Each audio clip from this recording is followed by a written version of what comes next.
Tonight, breaking news, the desperate search for the missing after catastrophic and deadly flash flooding in central Texas. And now the tropical storm churning toward the Carolina coast. First, the disaster declaration expanding across Texas. More than 40 people killed, including children. The number of missing still unclear, but at least 27 girls from a Christian camp are unaccounted for. The agonizing wait for parents and loved ones. Homes, roads, and vehicles washed away in the raging floodwaters along the Guadalupe River. Helicopters, drones, and boats joining the multi-agency search and rescue efforts. Hundreds evacuated and rescued. The stories of survival. And tonight, the promise from the Texas governor. And Tropical Storm Chantal now threatening the southeast. Warnings issued for parts of the Carolinas and along the East Coast. Our weather team tracking it all. A massive wildfire in central California exploding in size overnight. The so-called Madre fire, now the largest blaze in the state so far this year, and the new evacuation orders. July 4th fireworks explosions leaving several injured on boats in Alabama and Georgia. This just the latest in a series of fireworks mishaps. What we're learning tonight. The garbage pileup in Philadelphia in the summer heat. Union workers walking off the job, but negotiations resuming today as the strike enters a fifth day. The high stakes for both sides. An emotional goodbye for soccer star Diogo Jota. Family and teammates joined mourners as the Liverpool player was laid to rest in Portugal. A big showing by an American at Wimbledon, ousting the defending champ. And America strong tonight, life after a shark attack. Meet the inspiring athletes paying it forward. From ABC News World Headquarters in New York, this is World News Tonight. Good evening. Thanks for joining us on this Saturday. I'm Whit Johnson. We begin tonight with breaking news. The desperate search for the missing after catastrophic and deadly flash flooding in central Texas. More than 40 people are dead in Kerr County, including more than a dozen children swept away in the fast-moving floodwaters. These new images showing the devastation and destruction at Camp Mystic, an all-girls Christian summer camp where dozens are still missing. But the total number of those unaccounted for is unclear. The floodwaters swiftly washing away homes and vehicles, leaving behind a trail of mud, debris, and heartbreak. In neighboring Travis County, flash flooding also turning deadly, with several still missing. The severe weather threat in Texas is not over yet, and now a new tropical storm, Chantal, taking aim at the southeast. Our weather team is standing by with the forecast, but first, ABC's Mireya Villareal leads us off tonight from Kerrville, Texas. Tonight, deadly flash flooding engulfing several parts of Texas. Authorities say at least 40 killed. 3 deaths are being linked to major flooding in Travis County overnight, and at least 11 are still missing. The San Gabriel River today also overflowing. Flash floods there prompting evacuations. And in Kerrville, just northwest of San Antonio, first responders continue to battle treacherous conditions as the death toll rises to at least 43. 15 of them children. Authorities now saying they are moving from rescue to recovery. What makes you feel like this has gone from rescue to potential recovery? Because there is a difference. We will eventually get to the recovery. Crews searching for the countless still missing from those devastating 4th of July floods. But those still missing include over 24 young girls from Camp Mystic. These images showing the devastation at the campsite, the beds in the cabins completely upended. An all-girls Christian summer camp that hosted over 750 kids. As far as unknown other missing, we do not have an accurate count, and we don't even want to begin to estimate at this time. The Guadalupe River rising 26 feet in less than an hour. This video showing some of the aftermath. Debris stuck in the upper branches of these trees in Center Point, Texas. Help is coming! This woman clinging onto a tree after she was swept downriver. Lorena Guillen runs Howdy's restaurant nearby. For the 4th of July in Kerrville, when it was perfect weather for fireworks, this place was packed. I mean, every single hotel, RV park was full. She says all the RVs here were washed away. We had all the EMS and rescue team trying to save a family that was at the river, clinging for life, and they couldn't get to them. You heard them. We all heard them. This area got more than a foot of rain in a matter of hours, swelling the Guadalupe River, sending floodwaters streaming into neighborhoods and communities, overwhelming campgrounds. You can see the absolute power of this storm and the raging floodwaters by looking just right behind me.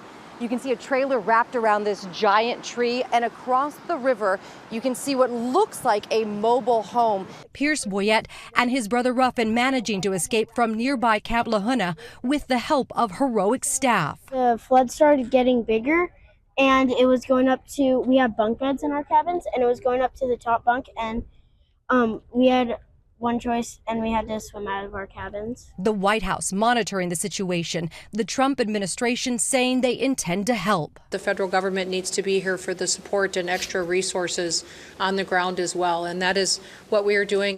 Mireya Villareal joining us now from Kerrville. Mireya, we can see some of that debris behind you. Give us a sense of what people there in Texas are going to be facing in the hours ahead. Well, you know, Whit, as of right now, we do know the disaster declaration has been expanded for the state of Texas, adding 6 more new counties. The federal government also saying they're going to issue their own disaster declaration to help out as well. But as you just mentioned, this is all about the community. You can see right behind me, people are cleaning up. These are all volunteers doing whatever they can to pick up the debris, knowing that over the next few days, we're going to see more weather hitting this area. Whit.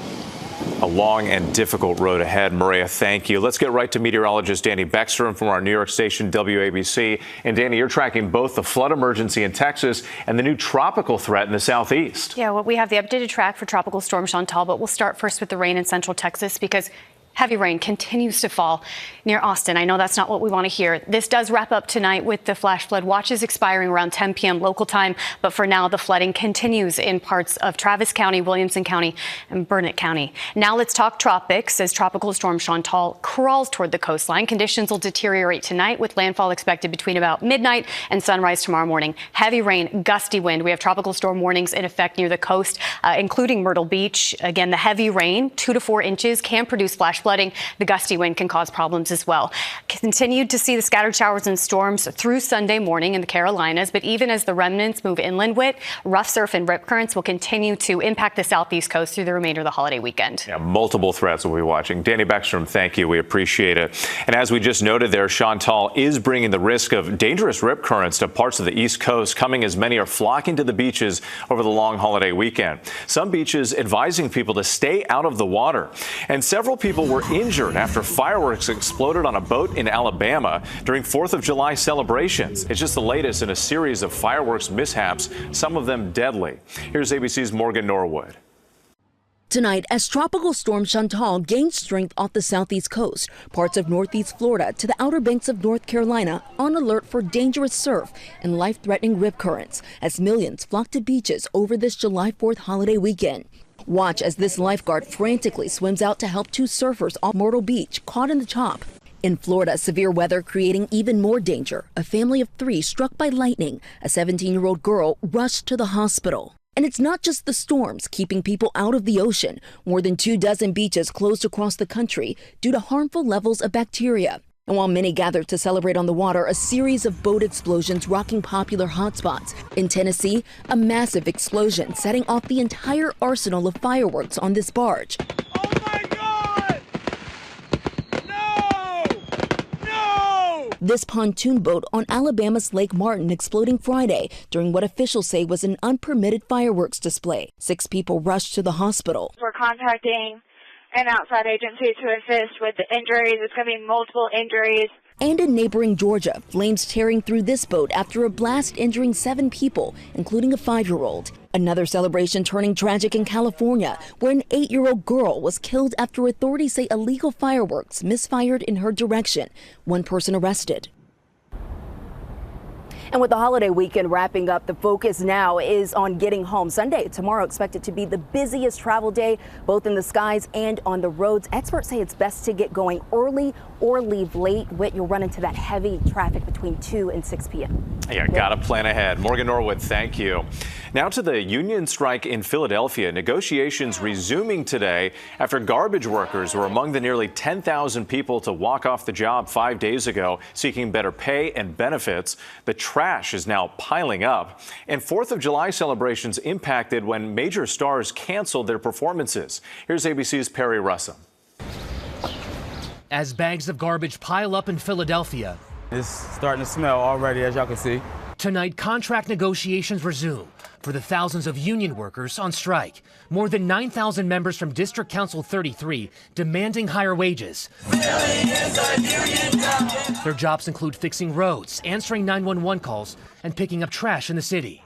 Grammy winners Jasmine Sullivan and LL Cool J, headliners for the city's Independence Day concert, canceling their performances. There's absolutely no way that I could perform cross a picket line. Members of DC 33 reportedly make on average $46,000 a year. Union President Greg Boulware says he wants incremental wage increases. Our place right now is 555 over the course of 3 years. Mayor Sherelle Parker says the city offered a more than 13% wage increase over her 4-year term. I will not put the fiscal stability of the city of Philadelphia in jeopardy for no one. The mayor striking a softer tone yesterday. We are working extremely hard, doing everything that we can do, Philadelphia, to reach a fair and fiscally responsible contract. A judge ordered workers from the medical examiner's office who were on strike to get back to work. The city says there were delays in picking up dead bodies. A 19-year-old was shot and killed on Thursday, his body lying in the street for hours. Just awful news. Perry Russell, thank you. We head overseas now to the American aid workers injured in Gaza. Authorities say militants threw grenades at 2 workers with a controversial operation backed by Israel and the U.S. It comes as hopes for a ceasefire deal are fading. What Israeli Prime Minister Benjamin Netanyahu is now saying about the latest proposal from Hamas. Here's ABC's Inez de la Catera. Tonight, ceasefire negotiations facing a new setback. The Israeli Prime Minister's office saying in a statement, the changes Hamas is requesting to make to the Qatari proposal were delivered to us last night and are unacceptable to Israel. This after Hamas said it had submitted a positive response to the U.S.-backed 60-day ceasefire proposal that would see the release of 10 living hostages and 18 hostage bodies in exchange for the release of a still undetermined number of Palestinian prisoners. President Trump just yesterday saying, I'm very optimistic, but, look, it changes from day to day. But the big sticking point remains. Hamas wants any ceasefire deal to lay out an end to the war, something that, so far, the Israelis have not budged on. Meanwhile, 2 Americans working with the Gaza Humanitarian Foundation were injured today after 2 grenades were thrown at an aid distribution site south of Khan Yunis, according to the GHF. The workers are now in stable condition and receiving medical treatment. But the GHF's practices have been widely criticized. According to the UN, more than 500 Palestinians have been killed over the last 4 weeks on the way to collect food at GHF sites in Gaza. The Israelis will still be sending a team to Doha to continue negotiations, while Israeli Prime Minister Benjamin Netanyahu will be meeting with President Trump in Washington next week. Inez de la Catera, thank you. Now to President Trump's so-called Big Beautiful Bill, ramping up the immigration crackdown with $170 billion, a massive and historic infusion of cash for detention and deportation. Here's ABC's senior White House correspondent, Selena Wang. Tonight, the first image of the 8 Trump administration detainees heading to South Sudan after the Supreme Court cleared the way for their removal to the war-torn nation. The undocumented migrants had been held at a military base in Djibouti as the legal battle played out. All of the men have been convicted of serious crimes, but only one is from South Sudan. This comes as President Trump celebrates a major political victory, signing into law a sweeping domestic bill that makes a historic $170 billion investment in immigration enforcement. So you have the biggest tax cut, the biggest spending cut, the largest border security investment in American history. We want to have strong borders. The new law includes funding for the border wall, more detention beds, and $100 billion for immigration and customs enforcement. The administration promising more detention centers like this, dubbed Alligator Alcatraz by state and federal officials, opening this week in Florida. 200 Marines also sent to the state to help with immigration enforcement. We got to work with the farmers. But the president acknowledging the hardships for farmers who employ a large percentage of undocumented workers, floating the idea for allowing those migrants to stay in the U.S. If a farmer is willing to vouch for these people, in some way, Christy, I think we're going to have to just say that's going to be good, right? We don't want to do it where we take all of the workers off the farms. Despite Trump's repeated promises to protect farmers, immigration raids like this one on a strawberry field in California have continued. We wake up in fear, this farm worker says. Many are concerned that if they go to work, they won't ever come back. And with those immigration raids are putting cities across America on edge, especially in Los Angeles, where some of those July 4th celebrations were canceled. Fear is keeping many undocumented migrants inside, skipping school, work, even family gatherings, afraid of being swept up and detained. Whit. Selena Wang, our thanks to you tonight. Now to Wimbledon and the American knocking out the defending champ, Emma Navarro, taking down Barbara Krejcikova. Let's get right to ABC's Ashin Singh. And Ashin, the Americans having an impact. That's right, Whit. Another intense day of matchups here as Wimbledon wraps up its round 3. Only 4 Americans remain, though, as 34 seed Brendan Nakashima lost in a match that lasted over 5 hours. Ben Shelton's serve, though, was too much against Hungary's Marton Fucsovics as he beat him in straight sets. He now joins Taylor Fritz as the only American man to advance to the round of 16. The last time an American man has won Wimbledon was Pete Sampras back in 2000. On the women's side, American Emma Navarro came back after going down in the first set to defeat defending Wimbledon champion Barbara Krejcikova, who's playing through injury. Navarro now joins American Amanda Amenesova as the only American women to be in that round of 16. You can catch more Wimbledon action tomorrow morning at 6 a.m. right here on ABC, ESPN, and ESPN+. Whit. All right, we'll be watching. Ashin, thank you.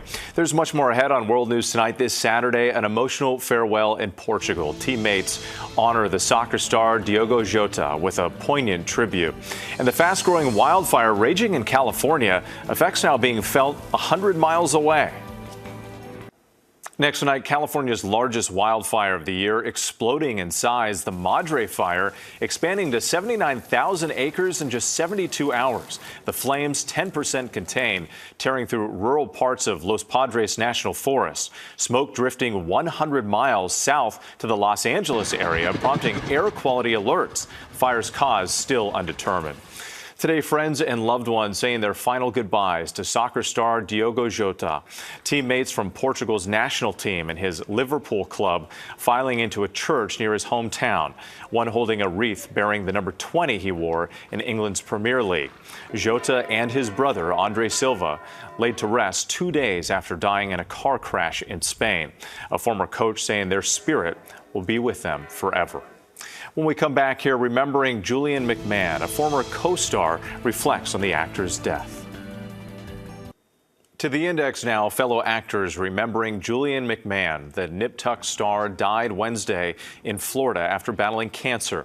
The Australian-born actor's first big U.S. TV role was in the series Charmed. Co-star Holly Marie Combs posting on social media, "I hope you find our lady friend and dance in those rose petals," a reference to late co-star Shannon Doherty, who died from cancer last July. Julian McMahon was 56.